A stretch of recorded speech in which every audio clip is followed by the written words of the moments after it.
I smile brightly, not so brightly that it seems unhinged, just bright enough that it's beautiful, it's elated, it's confident, it's glory-addled. My dark brown hair is meticulously dyed by henna to be a bright auburn, and my eyebrows and even my lashes, my tight curls are straightened out into looser curls. My dark green eyes don't look out of place, especially against the lightness of my hair. My skin is lighter than it was when I was at home. The sunlight isn't as strong here. Even then, my skin has been naturally lightened by turmeric. Natural-looking makeup makes my face shape look even more Alturian than it was before. I pass for Alturian. I pass perfectly. And most of it is an accident. The life force, in its eternal, strange ways, already made my Ionian soul's body into the image of what a beautiful Alturian girl should be. It cursed me by ripping me from my home, by ripping my life and loved ones and freedom and autonomy from me. But it blessed me, because I didn't die in the river my kidnapper ended up throwing me in. I sank into the water and then emerged from it, heaving and gasping and reborn, and I was able to slip through Alturian society like a ghost unnoticed. And I could slip through the cracks of anywhere into anywhere. And I could be a sleeper cell, ready to blow up as soon as needed. My lips are painted red, my nails are painted bright red. My cheeks are dusted warm pink. I'm wearing a low-cut cyan mini dress that hugs my slim figure and is patterned all over with bright pink and red roses that have thorned green stalks all twisting around each other. Around my neck is a red choker with three-dimensional taffeta and Georgette roses blooming all along it. I wear a bracelet that matches. It's casual, flowing, summery, but no doubt it's all incredibly expensive. It costs more money than my family back in Ionia would make in 3 months. And this is what's considered cheap in Alturia. This is what's considered casual clothing. I am sitting around the stylish black painted chairs of an outdoor cafe. There is a chic metal table in front of me and a colorful translucent umbrella above me. All around there are other tables with people chatting all around them. Fairy lights glow in the daytime, and the sun is shining brightly. All around us there are fake trees with leaves made of bright cloth. Some trees are green and blue with gold and silver trunks. Some are pink and orange with gold and copper trunks. The sun is shining brightly and the sky is super saturated blue. I use the blue of the sky as my anchor point to the world, the one real thing in a world that's overwhelmingly, cloyingly fake. An imitation, a copy, an illusion. In front of me is a plate full of food 10 times more decadent and extravagant than what I ever remembered food tasting like when I was at home. Boiled eggs cut in half and heaped up with guacamole drizzled in this strange spicy sauce. Beside me is a tall glass of iced lemonade gleaming yellow in the sun. And this was the cheapest thing there was. Around the chic metal table, there are people dressed in similarly casual, expensive clothing. The men have gelled hair and the women have hair that is brightly dyed at the tips or in highlights. I didn't dye my hair because I said that coppery red was already my perfect color. The people at the table are all various ages, but older than me. They sit straight and tall, severe expressions on their faces. They have twisting jewelry. They have thick, sturdy shoes that would cost 3 months' wages back home. I show off my red painted toes in sky blue sandals, and they're still very expensive, but not as much. Charlie Atherin has platinum blonde curls dyed in stripes of blue at the end, going from lighter to darker. She is wearing a dress made out of light silk dyed blue to match her hair, embroidered with shimmering lighter blue threads. She has a silver and topaz headband. She has flowing sleeves made out of tulle and silver boots trimmed with white and blue fur. She has silver bracelets on her wrists and delicate spiraling rings on her fingers. Her light pink painted bottom lip has 2 topaz-studded silver rings woven through the left corner. There are soft wrinkles around her eyes as well as an unendurable sort of confidence. She is a head policy analyst in the imperial government. Alexander Navarro has brown hair, but only the roots are brown right now. The rest of it is dyed a dark shade of softly shimmering purple that is almost black. He is older, but a lot of that is hidden under makeup. He is wearing faux leather pants that are studded with red and orange gemstones and a gold-gilded belt. He is wearing a brightly dyed tank top with a snarling tiger on it and a thin golden coat on top of that. He was always so gaudy. It's lucky that the cafe is air-conditioned. Lucky for him, at least. I'm freezing my balls off. Alexander is the head propaganda producer. Technically, as an actress, I work under him. Elisica Avenon is in a thick, sleeveless, knee-length silk dress made of swirling pastel colors the likes of which I couldn't even imagine back home. Along her sleeves, she has rows of flowing, colorful feathers, most likely fake, bending up towards the sky. Her collar as well is fringed with feathers that bend backwards. Her hair is dyed a light pink and is braided to crown her head and studded with gem-tipped hairpins. She is in her 30s and her face is caked in makeup. Her jewelry, while being metallic and shiny, is also soft pastel colors. She has many bracelets that roll like waves and a chain that holds 3 different semi-precious gems. She is a nuclear physicist and on the front lines of developing what is purportedly the greatest weapon known to humanity. Peter Brigones is wearing a leather jacket studded with platinum. It is brand new. Every single clothing item anyone here owns is always months new and discarded at the first sign of wear. He is wearing a blood red silk shirt below that and black pants embroidered in various shades of red. He has a platinum watch, a platinum belt buckle, and platinum earrings studded with red. His curly blonde hair is dyed silver at the edges, and he has on bright red lipstick like me. He is the head of military recruitment. Igor Sharnas is dressed in a silk suit of dark and swirling, lightly shimmering colors. The colors seem to change and shift under the light like he does. His shirt is blindingly white, threaded with silver. He has platinum cufflinks studded with diamond and a thick watch that matches. His pants are tipped with silver. He has soft wrinkles around his eyes and a blood red lapel and a blood red tie. His top hat is the same color as his suit and has a blood red ribbon on it. He has a fake platinum rose on his lapel. He loves those metal roses. I remember when he was first wooing me, he gave me an armful of gold ones in a cheap plastic vase. They even had fake thorns.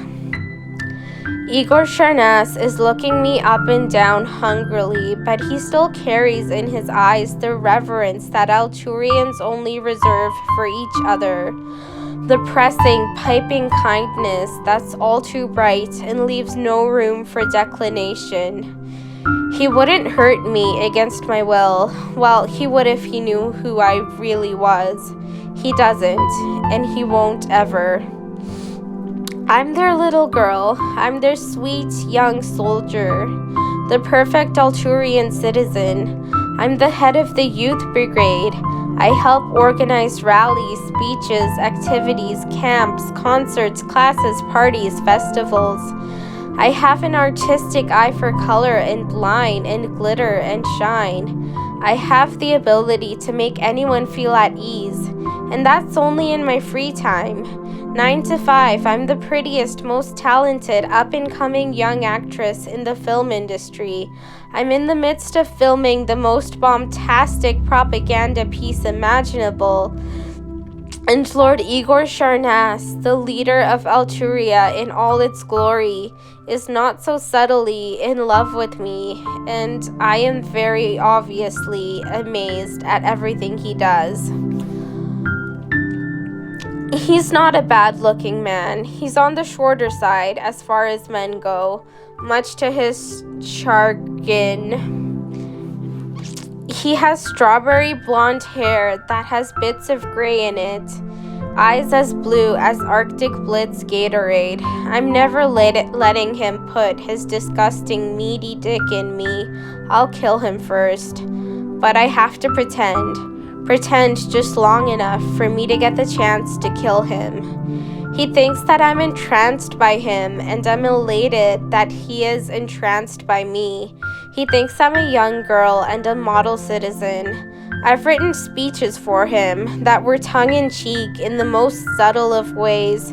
I've gone to his house and partaken in the sugary sweet alcohol drinks he's pushed my underaged way. I've batted my hennaed eyelashes and smiled conspirationally. And right now I'm laughing loudly and jubilantly as he tells a racist story. So the Amaranian barbarians, right? They truly believe that if they die for their honor or whatever, they will become ghosts and come back to annoy the living. How irrational is that? The table around us erupts into laughter. Everyone is so mirthful and jubilant and free, at the expense of the blood and the suffering of the Amaranian workers. It's stomach-churning. A Xenon, one of my friends in the resistance, is Amaranian. His escape was related to one of the bomb-and runs Lord Sharnas is describing right here. A Xenon is a good man, caring, selfless, generous, lovesick. His older sister died for him, and that's a story that's far too common. We have tried long and hard to show them the ways of rationality, of science, but these people are so stupid. Goddamn, they are so fucking stupid. And they believe that their planes are sacred, right? After all our attempts to teach them, they still don't talk. They still don't stop. Anyways, they keep trying to escape from their labor camps. We try to explain to them that we are providing them with work, with dignity, with the chance to make something of themselves. But no, they're lazy and would rather roam around in their fields all day doing fuck all. So, as we have it, every once in a while, some idiot youth decides to make a goddamn pipe bomb, and I don't even know how they keep making pipe bombs. But they do, and then they're all like, we don't want to work anymore, and blow up the walls, and they make a run for it. Stupid animals. They just run. It's so easy to gun them down. They know that it's easy to gun them down, and they do it anyways, like they have no regard for their lives. Lord Sharnas is much more well-spoken up in front of the crowds, but around his close circle, he can let his guard down and speak freely. I'm glad he can. A round of laughter rolls through. I make sure to laugh just a little bit louder, just a little bit brighter. I make sure to double over just a little bit more vivaciously. No one can be allowed to doubt my loyalty or my enthusiasm. His words cut me deep and leave me bleeding. Another girl might have started crying or even raging right there and then. But I keep reminding myself that if I can slip by undetected, I can help my people. If I can slip by undetected, I can help my people. They get picked off like headless chickens, like fish in a barrel. I breathe deeply, mirthfully, lean oh so subtly closer to him. He wraps his arm around my shoulders. He would pull me closer if our chair rails weren't in the way. I've seen videos of the massacres on AltTube. You should see, they're insane. Anyways, there was an escape attempt. At this coal mine a few months back, we managed to kill everyone, or so we thought. There was apparently a worker who escaped properly. But do you know what the idiot did instead of even going away from the place they tried to escape? He came right back and pretended to be a ghost. Honestly, these people are so childish. What, on Alturia's abundant rolling fields? Charlie laughs incredulously. Why would he do that? Forget self-preservation. This man, if he can even be called that, doesn't even have common sense, Alexander exclaims haughtily. What would barbarians know about common sense anyways? Elisica's voice is haughty and slightly sardonic. Well, I can't, I start brightly. We're trying to civilize them. But we can't do that if they don't listen to us. They're like rebellious little teenage brats. Only worse, way worse. Do they just not want to work? How lazy! I exaggeratedly roll my eyes. Zenon works hard, but he works freely. He works for what he believes in, for the liberation of all people, not for the destruction of the land and the moving of wealth into the hands of the few. I hate this conversation, but I have to endure it. Yes, well, that idiot man will be captured soon, Lord Chernas smirks.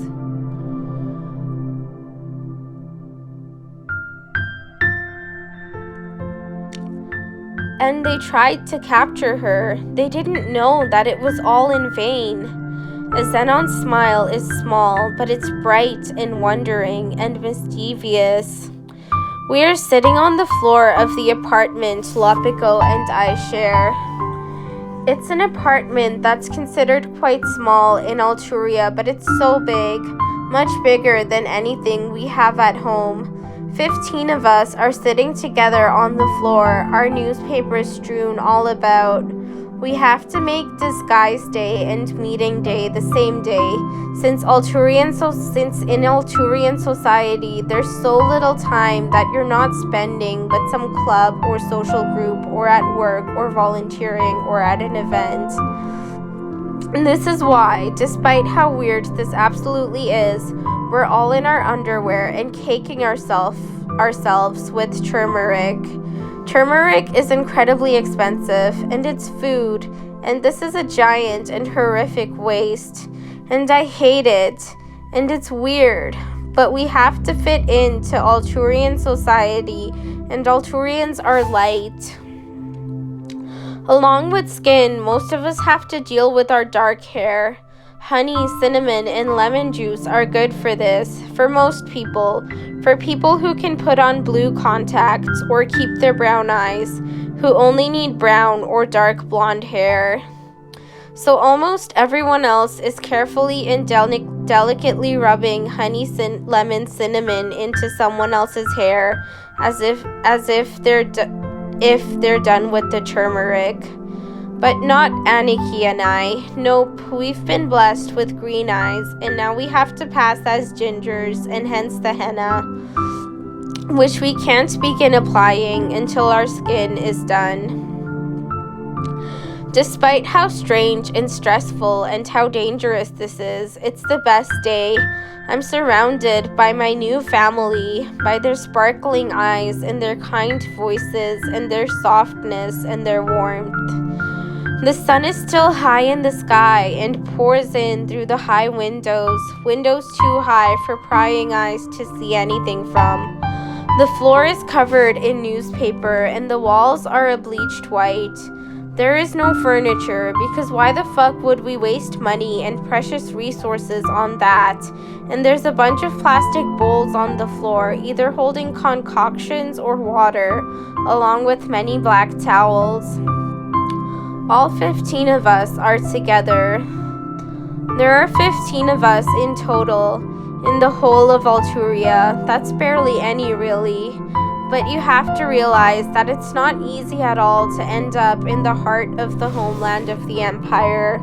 Alturia makes damn sure to never let any outsiders into the core of its extravagance, but makes damn sure that there's outsiders working in its mines and factories and fields and fisheries and plantations and refineries and power stations overseas.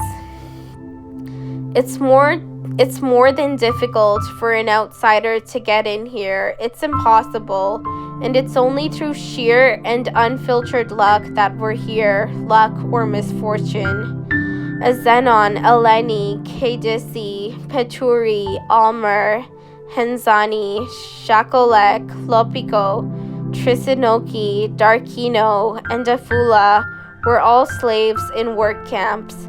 They all escaped somehow or another. Escape usually means death, and yet it's still worth it. But most people couldn't gather the courage from the midst of all their obligations and bonds. And those who did escape, the vast majority of their escapes trails. And of those who did escape, the vast majority of their escape trails led to the freedom of the afterlife. The vast majority of the ones who made it out alive went to the freedom of the wilderness. But my new family and I found ourselves in the confines of Alturia. The homeland of Alturia proper is ringed by high walls. Arekani, Onima, Minnow, and I were all people who escaped being war prizes somehow or another over the years. We were chosen because of our striking beauty and our striking resemblance to girls/or boys back home. And we were kidnapped for our familiarity as well as our looks. So when we were eventually dragged back to Alturia, our allure faded when they were already immersed by the familiar. What happened with me is that I was bought for my youth as well, and as I started going into puberty, he grew bored of me. As is the case with literally most people who get kidnapped as war prizes, we were eventually killed. We simply failed to die. Why? Because the powers of the universe have a special destiny for us.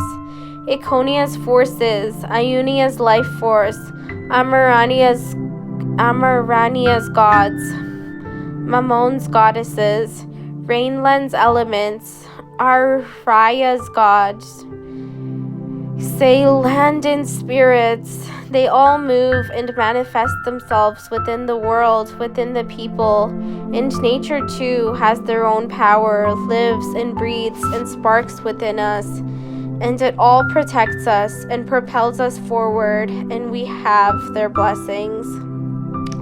I know this because I spent so much time listening, learning, hearing the stories and the dreams and the hopes from all over the world and the realities that don't seem believable, the secrets that all exist together in the strangest, most beautiful ways.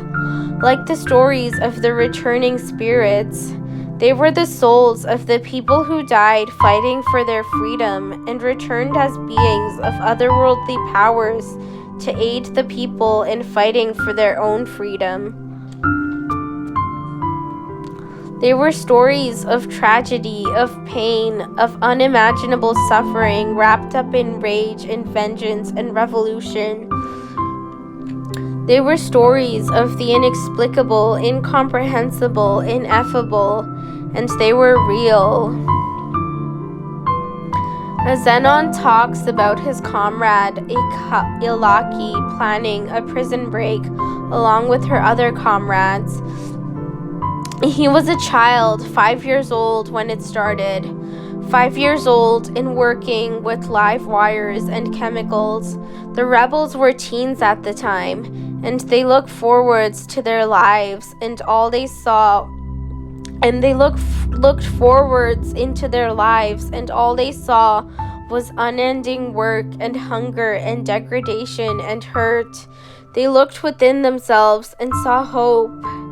In the idealism, rebellion, and yearning of their teenage years, they planned an escape. Using bits and pieces of broken equipment at the power station, they managed to make a bomb. Making a bomb wasn't really difficult, all things considered, if you were sneaky enough.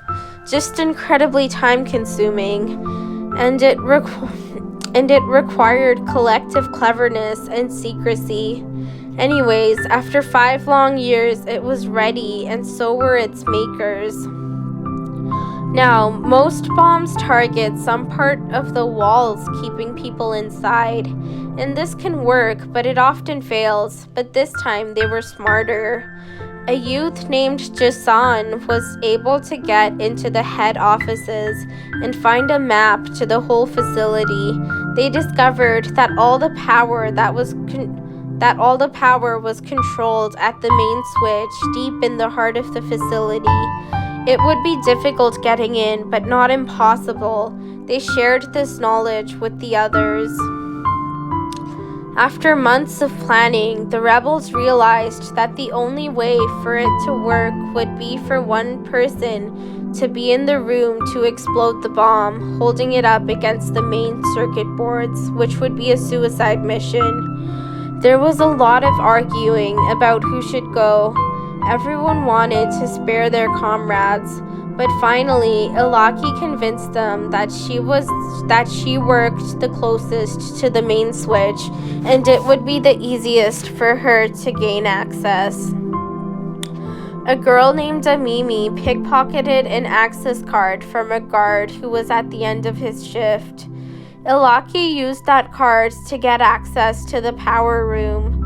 She held the bomb up against the main switch, took a deep breath, thanked the gods for giving her courage, and detonated herself. She didn't die. Amnini ran in and found her clutching to life. She wrapped her ragged shirt around Ilaki's destroyed arm, and she helped her out. Ilaki told Amnini that the best way to honor her would be to escape. So, with a heavy, bleeding heart, Amnini left Ilaki there and ran out of the now unlocked doors. A third of the slave camp died under the bullets of the guards. This was far harsher than the usual retribution for an escape attempt, but a few people did escape. A few people had managed to escape, and it was a victory because freedom was worth death. But some people did not escape, and that included a Zenon and his foster family. They attended the public execution of Ilaki because they had to. At 12 years of age, a Zenon watched a young woman get electrocuted. And for the next 4 years, things went on as they had been going on for a while. The work was brutal and backbreaking. The hours were long and arduous. It was repetitive. It was dangerous. Everyone was hungry. One day, a Zenon was lying on the floor beside his adopted mother. Suddenly, he saw the golden brown face of Ilaki above him, softly glowing. She had a silent, cold, half-tangible She held a silent, cold, half-tangible finger up to his lips, and she whispered to him that she would set them all free. She would take care of all the guards and the enforcers. All he had to do was escape. The next few days, the bunks of the slaves were alight with whispers of rebellion. On the 4th day of the 4th month, Ilaki's ghost entered all the offices and stations of the guards and enforcers. An ethereal wind was blowing her hair and clothes storm wild. Her face was full of anger and malice and determination. Around her, intangible winds blew everywhere, knocking things down, slamming them against the wall, breaking equipment, and throwing doors off their hinges. She demanded to know why they had killed her. She demanded to know why they killed her comrades. She demanded that they confess to their wrongdoings and let her people go. The Alturians were so struck by fear that they all died. Everyone in the compound made a run for it. The day was the most joyous day a Zenon had ever experienced. Almost everyone escaped into the wilderness, into the tall, dry grass and herbs that made up Amarania. But a Zenon had another idea. He was filled with so much love for his people, and that love manifested as so much hate for Alturia, hate for the ones who killed his people for just trying to escape exploitation and abuse. He vowed that somehow he would bring Alturia down, and he hid in a supply cart headed straight to the capital. And 9 years ago, at the age of 17, with pale skin and light brown eyes, he ended up here. Whoa, Anima states in quiet contemplative astonishment at the end of the story. She really cared about her people, cared about them so much that even death could not hold her. And her rage and her anguish played a part, Araya states with philosophical eyes. She was a force of destruction. Destruction made from love, born of love. KDC's voice rings clear. That's the most important part. It was targeted destruction, Lopico says. And our destruction will be targeted too. We haven't even won yet, but Eleni's voice carries victory with it. I love how targeted our plan is. No random civilians will be killed. Trisanaki's voice is serious and understated, yet still bright. I wouldn't care about killing Alturian civilians. Peturi's voice carries a dark and beautiful hatred in it. They feel what I feel. I wouldn't either, I declare. But we're not going to hurt anyone who's barely struggling to get by. Darkino is right. People in the lap of luxury are our enemies, not humble people trying to live.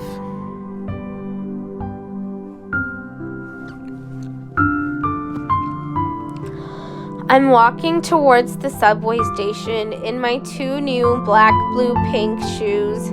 I smile at the throngs of colorful people all around me who are headed in the same direction. I keep my face, the mask of sweetness that they want to see. The escalators leading to the subway are clean and faintly glow at the edges. Each step is wide enough for a wheelchair, and the machine moves slowly. I pass a few sentences of conversation around as I wait to get to the bottom. The train arrives right on time, as it always does. I get on the subway car, and there are enough seats for everyone, as there always is. The inside of the subway car is beautifully decorated in pastel colors. There is poetry on the walls. There are plush seats that have their own tables, which you can bring out from where they are folded besides the seat. I get my table out and sit down. On my table, I put the decorations I have been working on for the latest festival I am planning with my committee. It will be a festival full of glowing lanterns to celebrate how Alturia is a beacon of light and civilization to the whole world. Most of the more expensive colored lanterns will be from the colonies, made by slaves in the colonies. But the paper lanterns that will line the ceilings and walls of the hall will be made mostly by us, out of paper made by slaves. I finish putting the glitter on the last lantern. I neatly fold it, I put it in my bag, and I get ready to get off the train. The train car glides to a smooth stop, and a handful of people get off, including me. We walk down the large marble halls and go up the wide escalators. After this, I walk the rest of the way to the large community hall where we're meeting. I walk through the brightly painted gates and into the brightly lit assortment of tables, chairs, statues, and posters that adorn the room. "Hi guys," I exclaim brightly. The nearly 30 other youths in my group all return a greeting. "Hi, Lily," Maddox exclaims. "We're just going over the music we're going to be playing at the festival event. Come give us your opinion." "I quite like the City of Stars myself," I answer brightly. "Throw that in somewhere in the middle."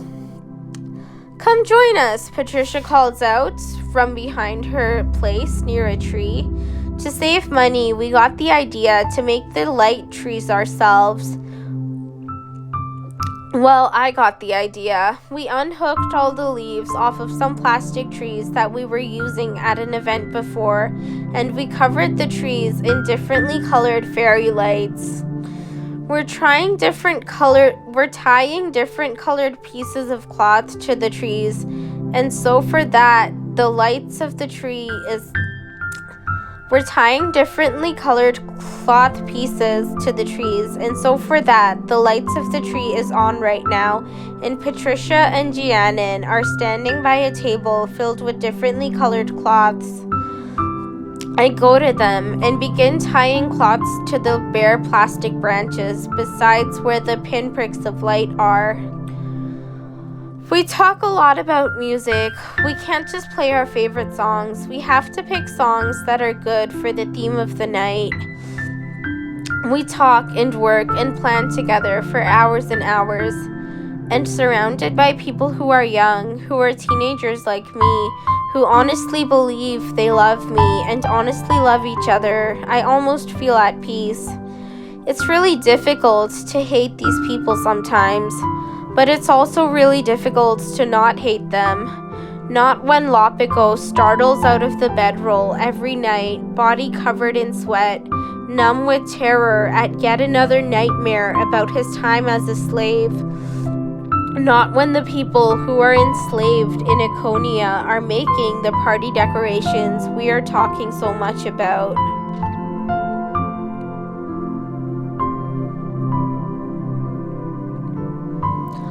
I feel an unimaginable burning in my chest, in my stomach, and everywhere. It's more physical pain than I'd ever felt before, and that's saying a lot. I thrash about in the water, trying to stay afloat. The fact that my arms and legs are tied together makes this near impossible. My body is still trying to live, but my mind is surprisingly calm about death. Dying means no more hands all over my body, no more things inside me, no more demands, no more pain, no more missing my family and friends like crazy, no more missing my home, no more being forced to smile and laugh and pretend I'm fucking having a good time. No more life, no more hurt, no, just oneness with the life force. I welcome the blackness that overtakes everything as I sink down into the water. I awake with a start. I'm lying on something soft, but only a little bit. My insides are absolutely burning. Why am I not dead? Shh, don't worry. The voice is soft, but distinctly male. I scream, and it hurts so much to scream, and I don't know why I do it, because I know no help is coming. I'm not Alturian, the voice says. This calms me somewhat, though I'm still panicked. I take a moment to look around. I'm lying on some blankets in a shady spot in the forest.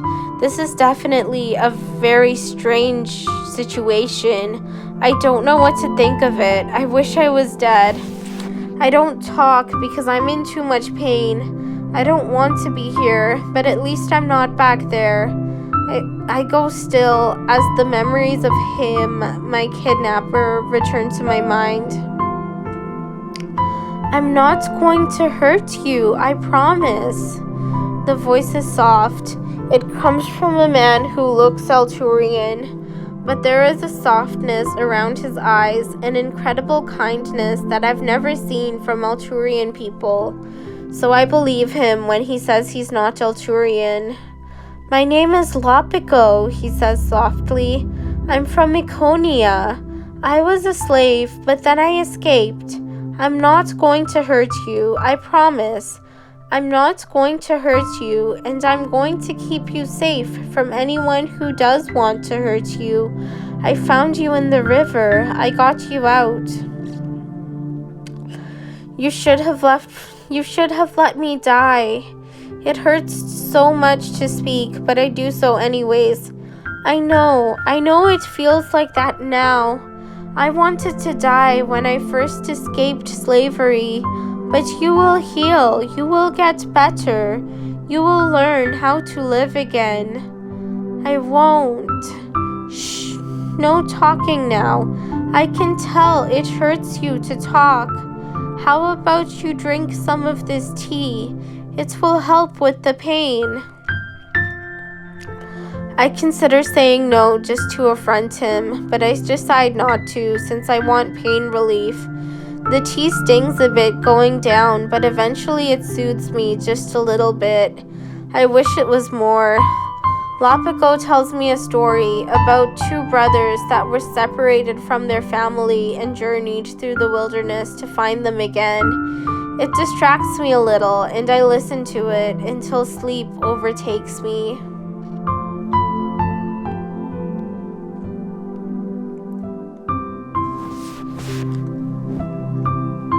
I'm young, I'm hopeful, I'm absolutely traumatized.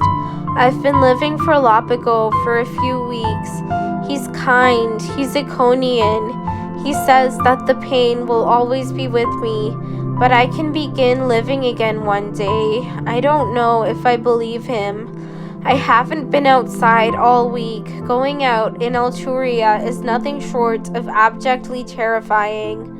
I haven't been able to do anything but lay under the blankets Lopico has and cry. I feel so dirty, so used, so terrified, so tired, so done. I never asked to be born, and I definitely never asked to be born into this. Today is Sunday. Lopico told me that I could meet some other people if I wanted to today. I agreed. Part of me feels like I don't have the energy, but still, I want to meet these mysterious people from distant lands who are living their lives in secret in Alturia. There is a knock at the door, and I look up to see 3 people enter the small apartment. 2 are women with dark brown hair and blue eyes. One is a young man with hair dyed a bright purple and eyes that are light brown. They look Alturian. I bury deeper into the blankets. I hear them talk to Lopico a bit, but I don't hear what they say. Arulilei? A soft, feminine voice speaks. Wait, let me try again. Arulilei? A soft, feminine voice speaks. I look up. One of the women are kneeling over me. Eyes soft with sorrow. Am I saying it right? No, I reply numbly. You have to say it like this.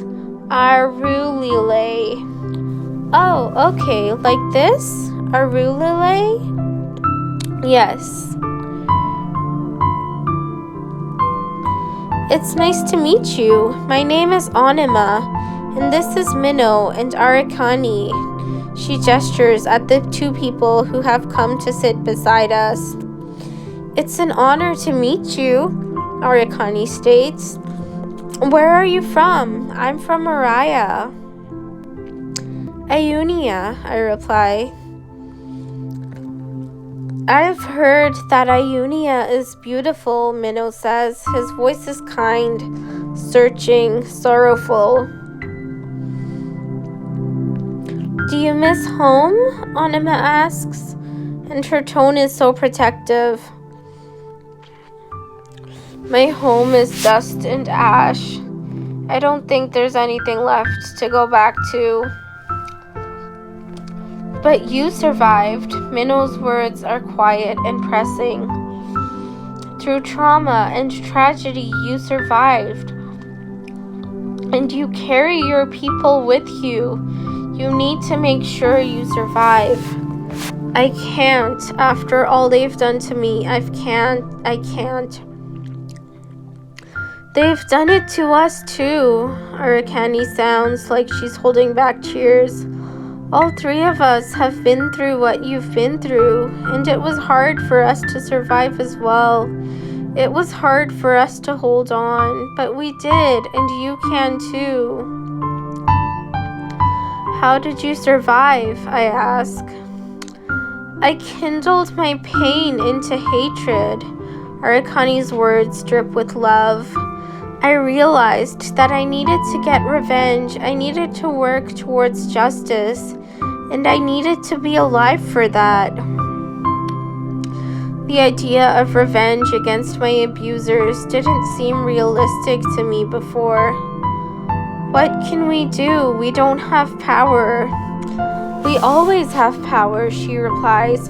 Our power comes from the heart, not the fist. It's ultimately more powerful. We can win, Arulilei, somehow, eventually. I promise we can win. How?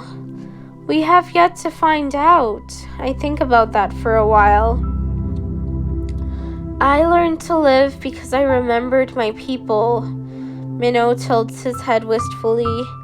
They knew I was strong. They knew I was resilient. They knew that I was worth more than the Alturians made me believe I was. And I realized that to honor my people, I needed to heal and survive. I think about my people, my family, my friends, my neighbors, my learning mates. I grieve them. I grieve them so much. The war has killed so many, and I have no idea who survived. I have no idea how to live without them, but I know they would want me to survive. I learned to survive because I didn't want others to suffer like me, Anima states. I wanted to do all I could to reduce the impact Alturia had on the world, and that meant finding a way to take the empire down from the inside. So how are we going to take them down from the inside? I wonder if we can. I don't know yet, but there's a way. There's got to be a way.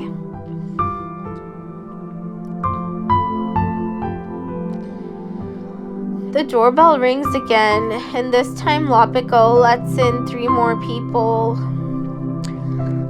A man with light skin and fine brown hair. A person with eyes the color of Iunia's ground after a rainstorm. And a woman with dark curling hair and eyes the color of ice. And they come sit down with us. Hi, the woman speaks kindly. Hi, I smiled tiredly at her. My name is Kadishi, and this is Shanolek. She gestures to the blue-eyed person who looks like a man but has eyes like a woman's. And this is Trisanaki. She gestures to the brown-eyed man. I wave at them. I'm Arulilei. That's a beautiful name, Trisanaki's eyes smile. Are you from Ionia? Yeah. There's longing in my voice. Me too. It's beautiful, isn't it? It was before the war. Before they started stripping our trees to make dye and boring into our grounds for minerals. It will be beautiful again when they're gone. I know they will be gone. The life force always flows. It always finds a way to flow, and it flows on. Why did this happen then? Because there are other forces besides the life force at work, but I can feel it singing inside you still. It connects us to the land, and it connects the land to us. You might be in Alturia, but your soul will always be tied to Ionia. I think about that for a bit. You're strong, KGC tells me, and you will find a way to change the world. I know you will. Would you like to hear a story passed down through Landon? Okay. She tells me the tale of a girl who lived in the forest. She got taken from her home to be the wife of an invading army officer. She poisoned the man who captured her, and she returned to her lands to be a great warrior. She led her people into battle against the invaders, and eventually they overcame their forces and freed the capital. After that, they made a sacrifice on the soil and the rivers of the forest to the spirits. The spirits promised that anyone who invaded the lands of Landon again would get their reckoning. Is this story real? I ask her when she's finished. It is. It's 100% history. And you'll make history too. We all keep talking of love, of loss, of hope, of rage, of revolution.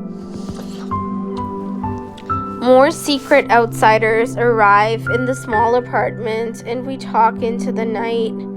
Sometimes I get tired and I just listen. Afterwards, I feel a little better, like maybe, just maybe, there's something beyond just misery.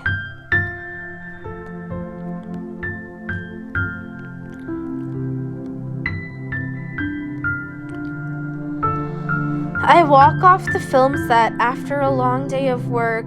I'm still in my movie makeup, and my hair is still in the messy braids that the stylist spent so long getting just right. We're almost done filming, and the plan is almost set into motion. I find acting really scary. I act all the time, playing my role in this society as the model Alturian youth. And I had to act before too, with him. I had to pretend to like what he gave me. That taught me to push down my rage. But even before, when I was young and war-torn and with my people, I loved acting in the imagination games my friends and I played. And all of this is a sort of game, really. A deadly, dizzy, terrifying sort of game with the stakes raised mountain high. I get on the subway and make sweet conversation with the people seated around me. There is an old woman who would have been delightful if she hadn't been Alturian. There is a man who would have reminded me of my long-dead uncle if he hadn't been Alturian. There is a man barely older than I am, whose flirting I pretend not to notice. All Alturian men are pigs. And there are 2 young children who are so incredibly sweet. I hope I can give them a better world to inherit. I hope I can save them from the festering hatred. I get off and walk to the garden where Lord Shurnas and his minions are supposed to meet me. It's a very aesthetically pleasing garden with flowers of every color and dozens of neat straight rows along the ground. Cutting between the rows of flowers are paths of colorful patterned tile. There are willow trees and maple trees casting shade for the people taking strolls on the grounds. I don't find it beautiful. I think plants and animals shouldn't be put in neat tracing rows for people to gawk at. They should be able to grow free and wild. There are times when I feel as trapped as these carefully cultivated plants must feel.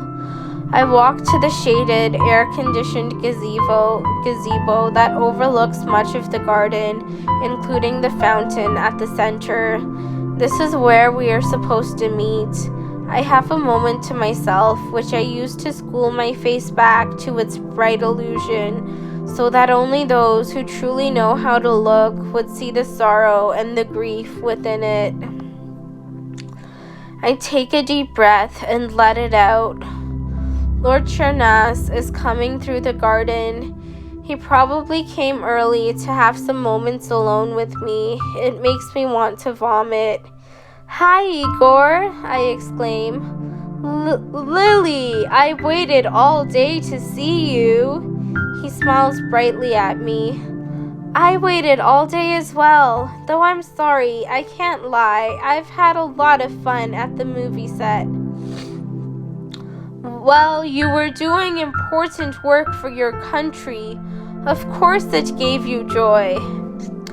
"You do a great job of running this country. Everything is so beautiful." I gesture all around us. "Especially this garden. It's so colorful." "Well, I can't say I personally planted this garden, but I did see it and immediately think of you." I force blood to rush to my cheeks. "I'm beyond charmed," I say breezily. Charlie, Alexander, Elisica, and Peter are coming through the rows of flowers toward us. "Well, here goes our alone time." Lord Shurnas's voice has just a touch of resentment to it. "I'll follow you back to your place tonight." I try to placate him. "Hello, my great leader." "Hello, Miss Movie Star." Alexander's voice is playful. "Hello, boss," I quip back. Hey, after working hours, we're just friends." "Isn't it always time to work for the betterment of Alturia?" My voice is falsely mirthful. "Clever girl." "So how are you guys doing on this beautiful day?" Charlie asks brightly. We talk about everyone's days at work and the work they're doing and how it's going and how it's all so important. I pretend to be interested. Finally, they ask me about how my movie is going. This inevitably leads to a conversation on what the movie is about. "Did you learn about the destruction of Desnothia in school?" Peter asks me. "Of course I did," I reply. "It was almost magical." Alicia looks like she's reminiscing, though this war was over a century ago. "It was what really set Alturia apart." "We killed them all," Lord Shurnas exclaims reverently.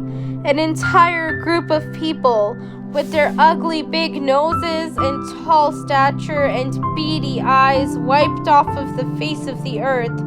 Imagine the power." They were a scourge," Peter asserts. They didn't know how to build society properly. They couldn't make families properly. They practiced incest. They didn't praise the gods. They raided other lands and stole whatever they could. The world is better now that we've gotten rid of them. You speak as if you were there, I whisper in a false reverence. I learned this many times throughout my education. I might as well have been. So, Lily, Alexander starts, you must feel as if you were there as well. After all, you play the heroine that led our great armies towards victory. Oh, I am not Melody. In acting, you have to know how to separate a role from yourself. I'm good at remembering who I really am. After all, I have to be.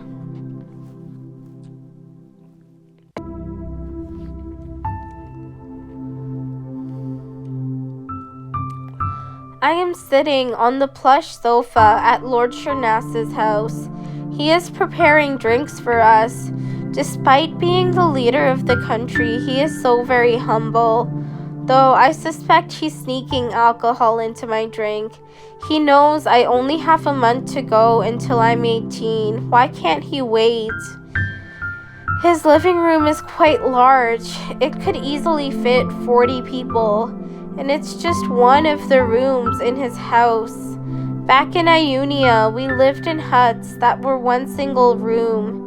In that small room, we were crowded, as many of us as would fit. He has a large television taking up a third of his wall space. I never even knew such things existed when I was a young child living in Ionia. His sofa is softer than anything we had back in Ionia, and he has so many sofas. We did not even have mattresses, and our blankets were old and worn down. A crystal chandelier hangs from his ceiling. It has electric lights. Back in Ionia, we had to rely on fire for our lights. And there was never enough firewood, and never the safety to go get it either. So mostly we sat in the cold and the dark. His walls have many paintings and models and hanging decorations. His walls have many paintings and medals and hanging decorations. The walls of our huts in Ionia were made of clay and dried in the sun and rough and bare. He has a shelf full of books. When I lived in Ionia, I didn't know how to read. He has a phone strewn about carelessly on the sofa. Back in Ionia, we would keep every single meager possession we had safe. I heard that things were better before the war started, but I wasn't alive then. I have the drinks, he exclaims brightly, entering the room. I smile at him. I make sure to drink slowly with small sips and keep my guard up.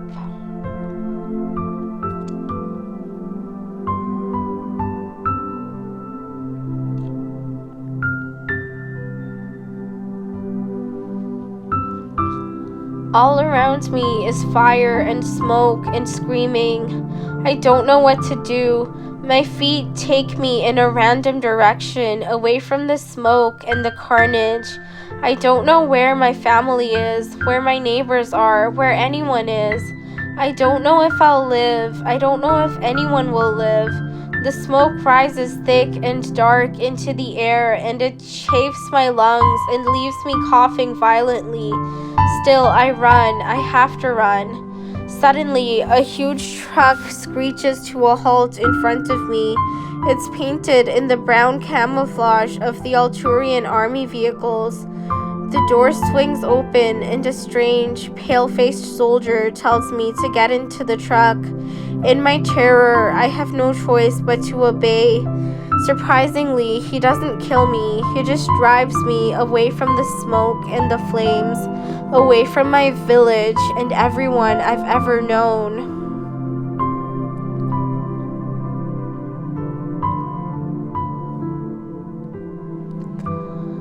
I saved you, he says.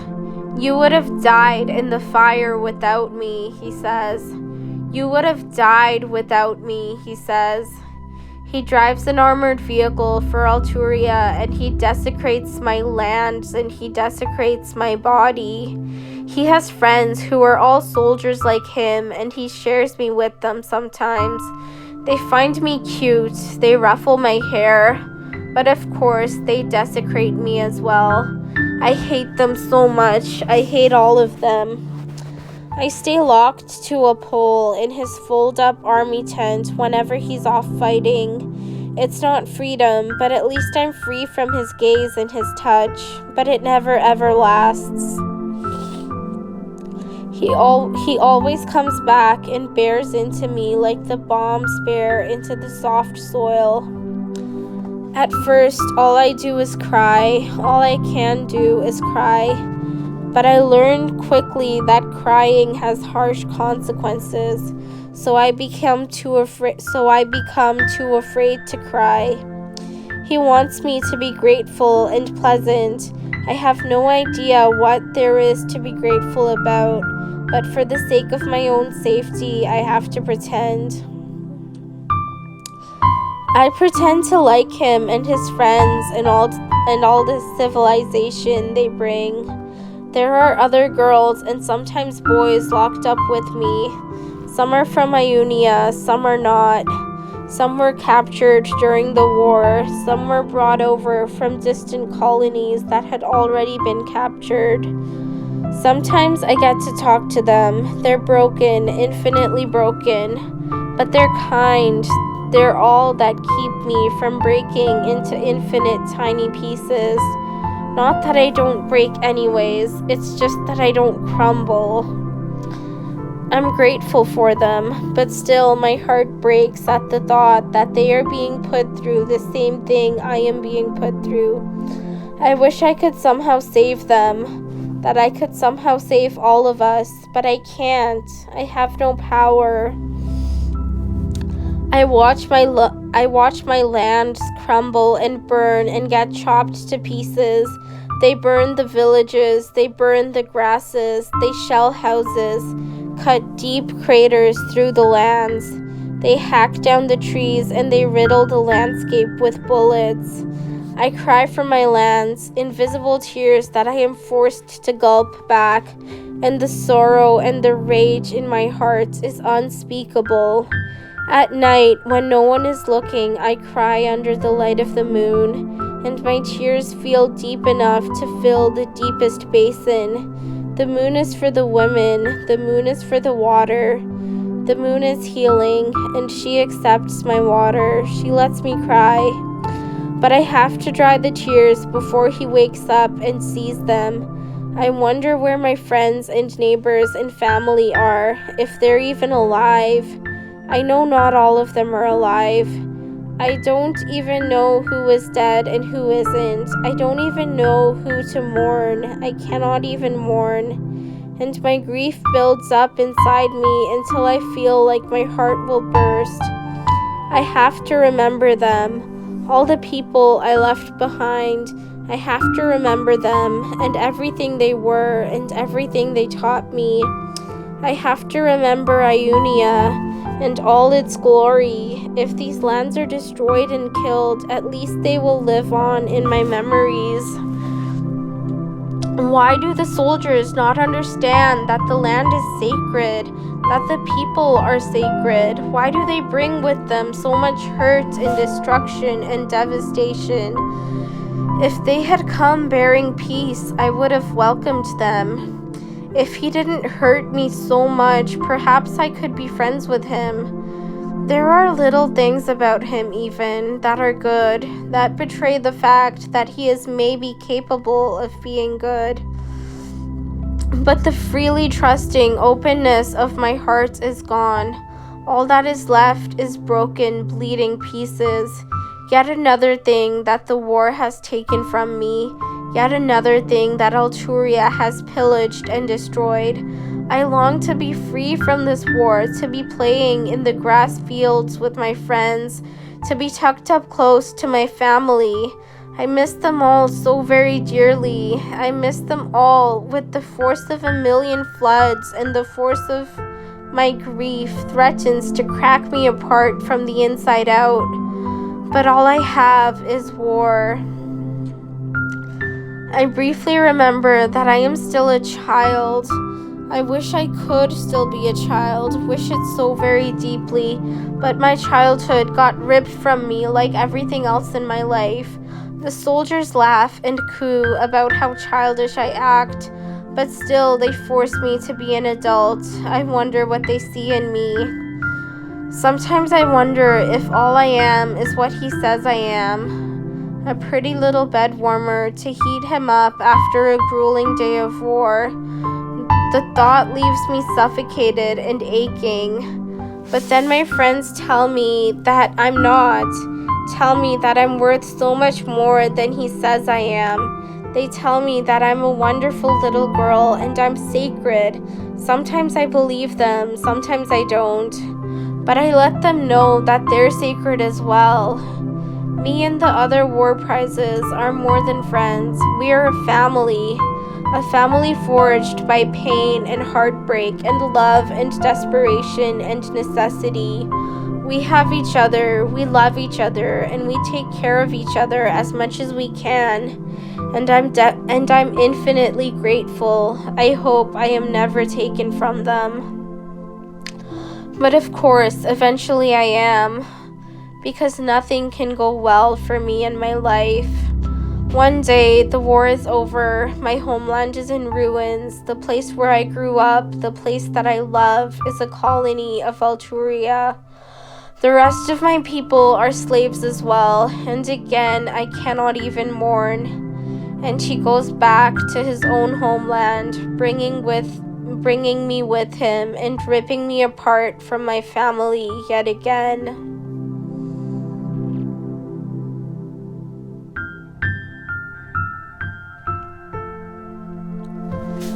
Afula paints cars.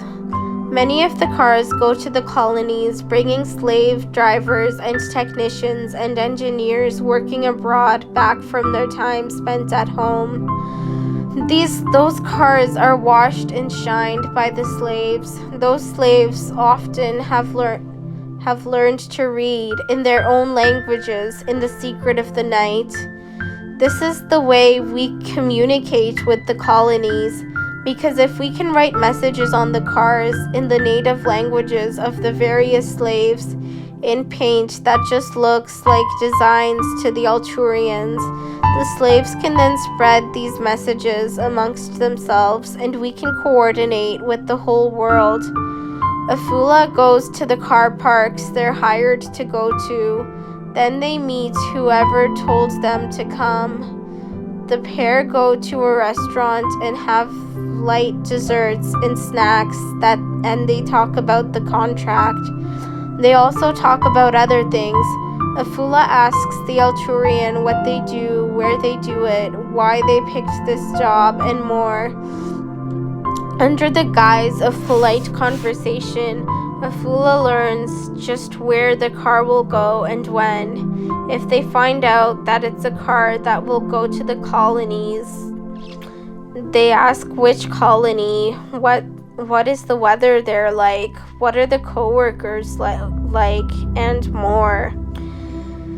They go to the car and their paints and brushes in their arms. They go to the car with their paints and brushes in their arms.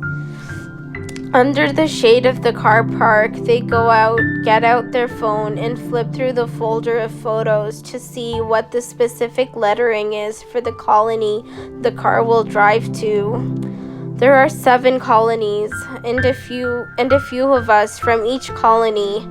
One of us who can read and write in the language of each colony. We spell out the words for her. 7 languages, 7 sentences. 7 pictures, the same message each time. September 27th, 127, rebel, get everyone involved.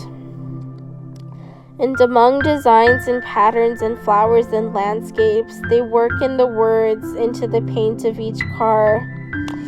We've been working on this project for 2 years. This is the opportunity of a lifetime. It better not fail.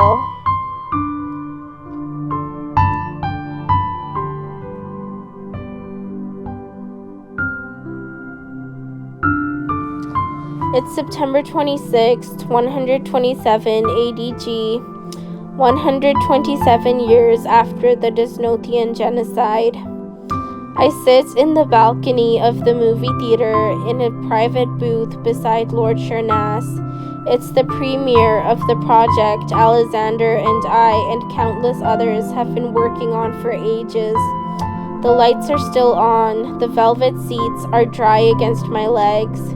Your dress is astonishing, Lord Shernas gives me a lecherous smile. I'm wearing a satin layered dress with layers of many pastel colors.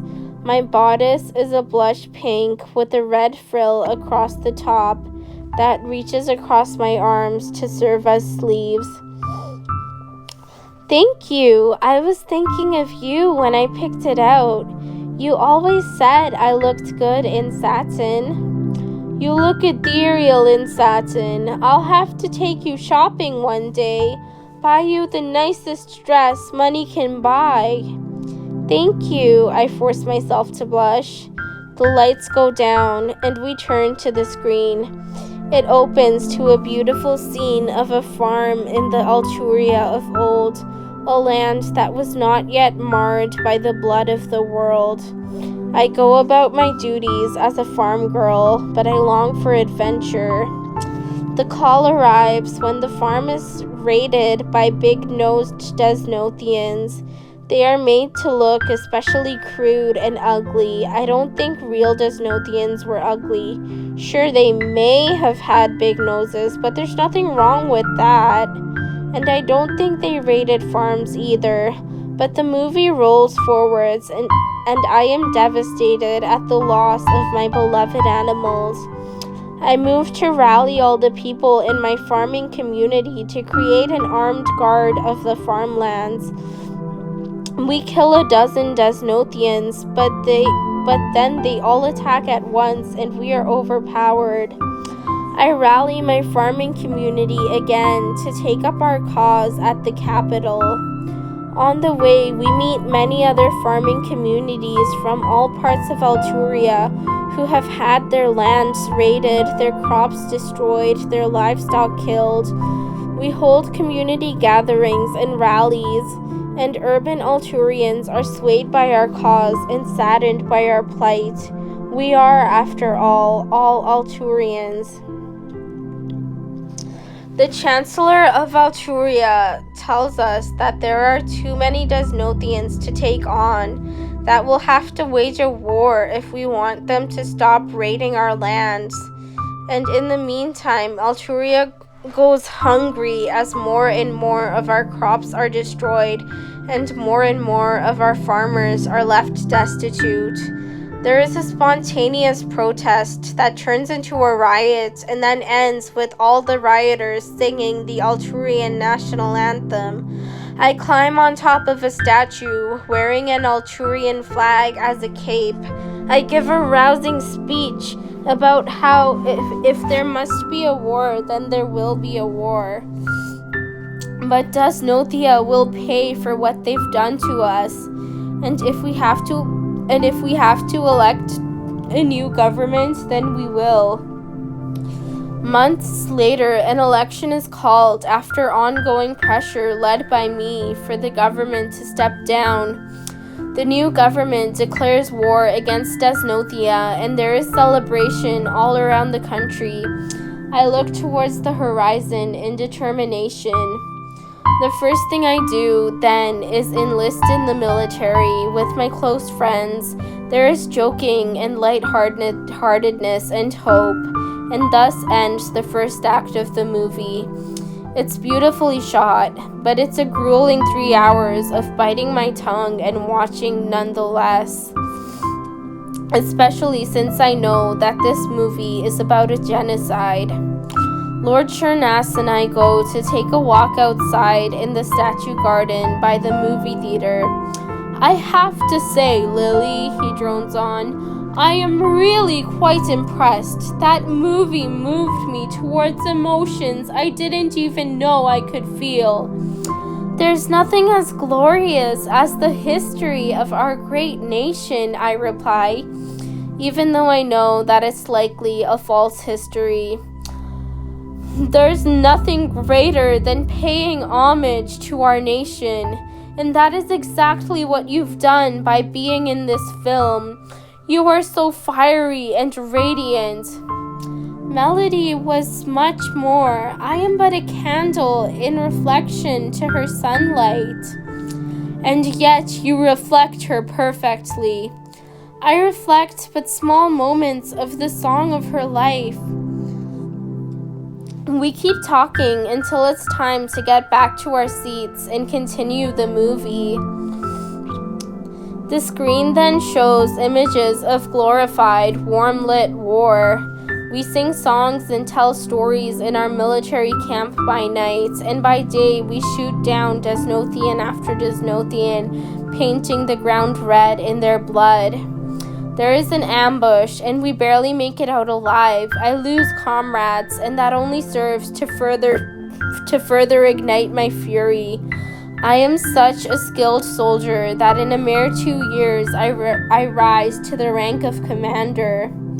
On the home front, I give speeches about the war and about Alturia's glorious future in front of us. I rally the youths to join the army, but it all comes to a head when a group of Desnothians kidnap and ransom the Chancellor. The war screeches to a halt. Desperate rescue attempts are made, but none of them succeed. The country is in disarray. The Chancellor bravely sacrifices himself and tells us that even at the cost of his life, the war must go on. The elections that are held after that have a somber feeling to them, but a record number of people enlist. And with this record number, we are able to end the war. And that's the end of part 2. Lord Chernas and I go to get a meal.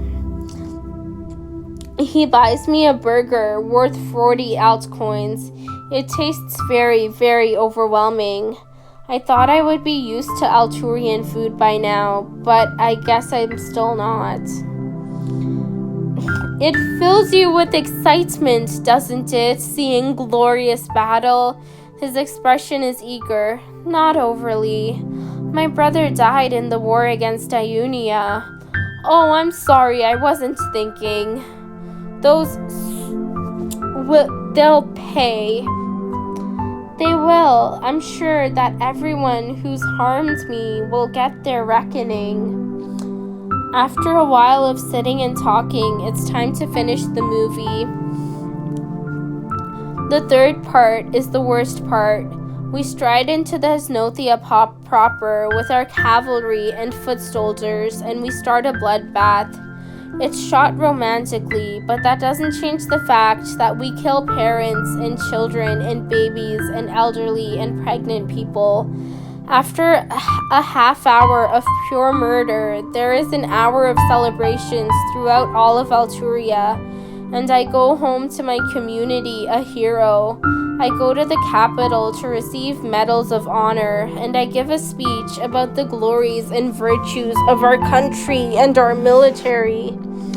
And there are talks all around Alturia of what to do with the newly occupied colony. There is growing consensus that every Desnothian, man, woman, and child should be killed. I talk to my friends of how good an idea that is.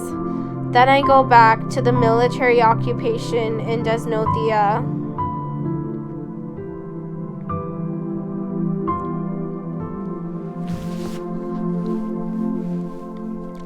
I met Lord Chernas for the first time in my life today. Alexander, he insists I call him Alexander, insisted that the two of us meet. I can tell that Alturia's chancellor is smitten with me. It sends a bad feeling through me, but I know I must suck it up and bear it. I might never get a chance like this again. Him and me are walking through a forest. Except it's not really a forest. The trees all have shimmery metallic trunks, and their leaves are all made of strange translucent fabric dyed in an array of colors. He points out different trees to me and tells me their names as if we are in a real forest and these towers of color have any life in them. I remember the trees back home in Ionia. They are part of the reason we got attacked in the first place. Alturians wanted to harvest the bark to make dye. We told them that if they destroyed too many trees, the lands of Ionia would be thrown off balance and die. They didn't care. And thus, they brought war to our country. War and pain and death and rivers of blood. All for dye.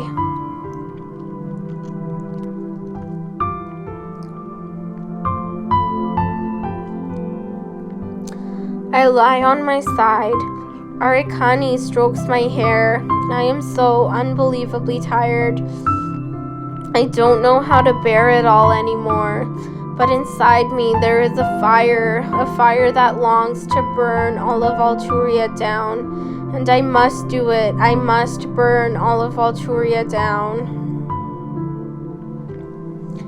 Are you feeling better? Arikani asks me softly. No, I reply truthfully. Can you go on at least? She asks pragmatically. She knows we have to win this war. I know that too, and there isn't time to break down. Not when all of our gods and elements and forces and spirits have given us this great mission. I can, I answer, and it's the truth. But just hold me a little bit longer. I will.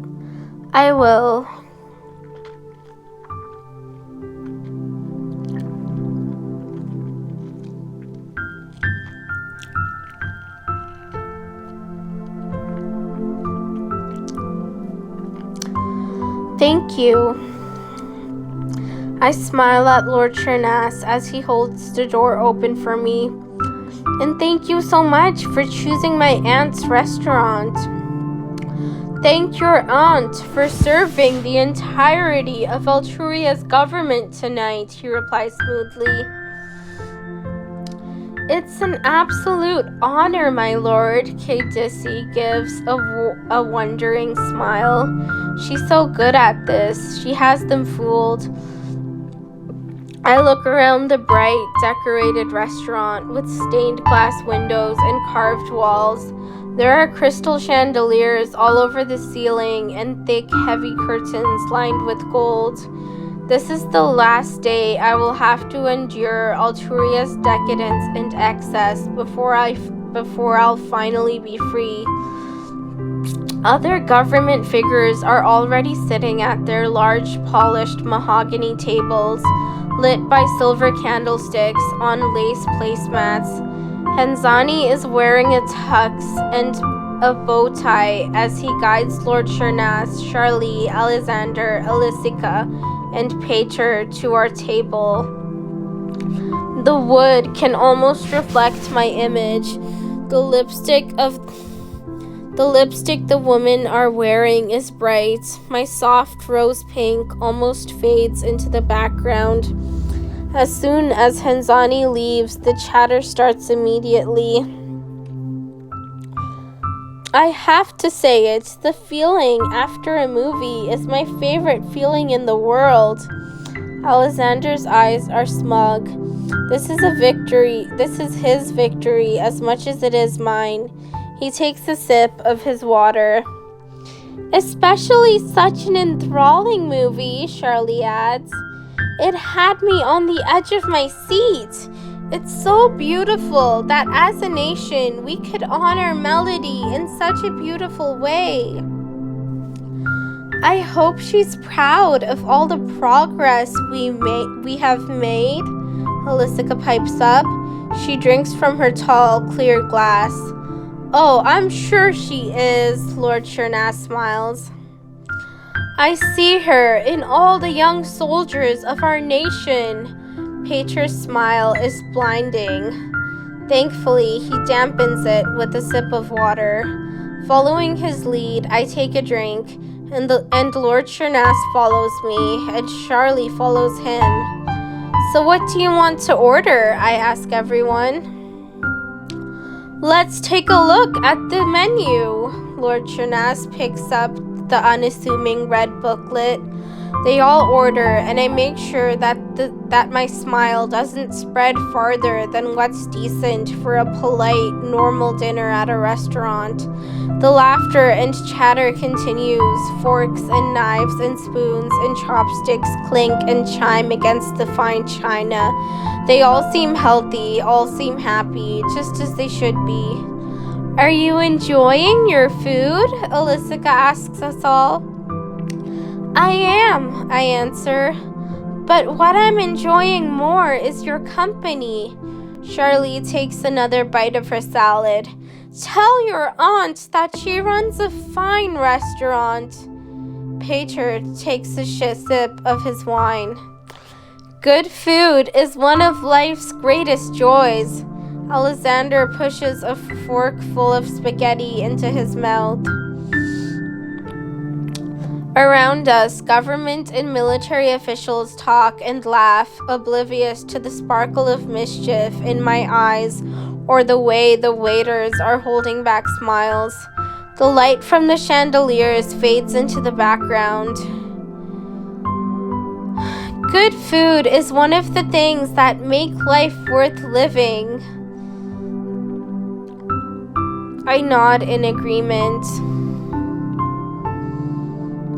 What makes good food even better is good company. Lord Chernas smiles at me. There is a bit of sauce on his lips. And what makes good company even better is good food. Charlie raises a glass and we all meet it with a clink in the middle. Clinks echo through the room. Voices echo through the room. Soon enough, a cough or two echoes through the room. Good thing, we always make other good things better, Alyssa chuckles. I, for one, have had such an incredible weekend so far. Lord Chernas wraps his lips around a piece of fish. And the weekend will only get better. I stop myself from smirking. Thank you, my friends, for organizing this. Pater is so uncharacteristically humble. He puts another piece of spiced bread into his mouth. Damn, this wine kicks in fast, Alexander remarks. Yes, I feel absolutely giddy. Charlie takes another sip of wine. Good alcohol kicks in fast and always lasts, Alyssa explains as she leaves lipstick marks on the rim of her glass. The chatter in the restaurant is getting louder and louder as people stuff themselves more full. I am just waiting. What? Some booming voice echoes. We all whip our hands around to see what is there. A man is slumped over the table with his face in his food. Yogurt seeps into his hair and his fine suit is stained with wine. I'll call the emergency department, I say urgently, pulling out my phone. I open my fake phone app and act out a conversation with the non-existent emergency dispatcher. The ambulance should be here in 10 minutes. I try to sound concerned, but I'm not. Someone checks his breathing. People lay him out on the floor. But in that moment, 5 other people fall, either onto the tables or on the ground. There are gasps all around. I'll call 911 again, I say in faint horror. By the time my call is up, 6 more people have succumbed to the strange illness. The operator told us to go outside. There could be a gas leak here. I make my voice shake slightly. In the few minutes it takes to get outside, more people are passed out. We drag their bodies through the door. We wait outside the restaurant, spilling over into the street. There is worry all around. I'm worried too. What if, even after everything, our plan still somehow doesn't work? Shouldn't the ambulance be here by now? My heart stops at the sound of the woman's voice. Thankfully, she faints right after speaking the words, and people are more concerned with trying to wake her than they are with thinking about what she said. A gas leak must not have been the problem, a man ruminates. The gas we breathed could still be affecting us, I reply. We should move farther from the building. That's a good idea, Lord Chernas presses. It takes about 5 minutes to drag all the bodies across the street. By now, about 2/3 of Alturia's government is in paralysis, and I'm just biding my time. Where's the ambulance? One woman shouts. I'll call them again, I respond.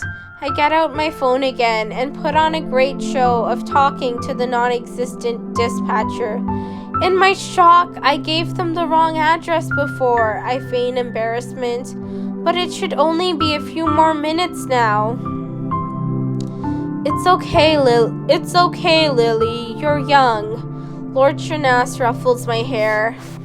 In the next few minutes, 30 more people fall down.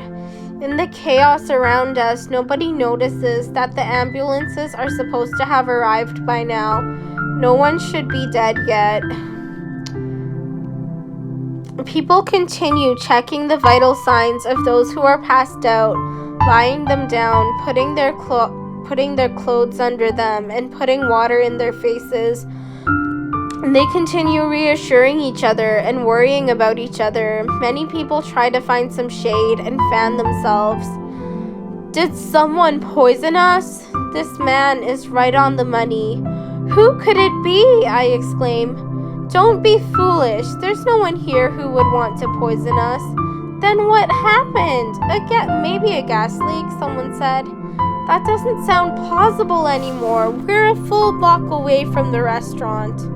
Maybe we're still feeling the lingering effects, another voice replied. It must have been a really powerful gas. Why would it even be here? Maybe some strange cleaning chemicals got mixed together. Everyone continues speculating while I mostly listen and try to steer the conversation towards safe directions. At least no one is dead yet, a woman exclaims. Yes, whatever is affecting us can't be that dangerous if it hasn't caused anyone to die. Most of these people have spent most of their lives in the hearts of Alturia. Of course they feel invincible. I think we can wait out its effects if no one is dying. I keep my voice ladled with fear. Let's pray together. I'll lead the prayer, Lord Chernas finally steps up. The remaining hundred of us join hands to form a shape that really isn't a circle, and Lord Chernas begins the melodic chants that make up Alturian prayer. I bow my head in real reverence. As much as I hate Alturia, I will never disrespect religion. People keep dropping like flies, and we keep interrupting our prayer to make them as comfortable as possible. Eventually, there are only 5 of us left. Are you sure we can wait this out? Charlie asks. I take a moment to absolve myself of all suspicion. I drop like a stone over to the side, scraping my knee in the process. I stay silent as fingers poke and prod me and hands turn me around so I'm on my back. I keep my ears open and watch the conversation slowly fade into nothing. Then I crack my eyelids open a tiny bit and try to make out anything in the blue of the world. When it seems like everyone is passed out, I get up. I walk over to the restaurant and get my entire family. We take knives from the kitchen. We kneel over the supine forms of Alturia's top government and military officials. We kneel over the supine forms of all of Alturia's top government and military officials and drag them into the restaurant. There, away from prying eyes, we slit their necks one by one. My heart sings with joy and restitution as I think of all the billions of people I am avenging. Surprisingly enough, I also feel a twinge of sadness, but the hope I feel dwarfs it infinitely. This was the sacred mission I was sent here to do, and finally, Alturia is on its knees for once.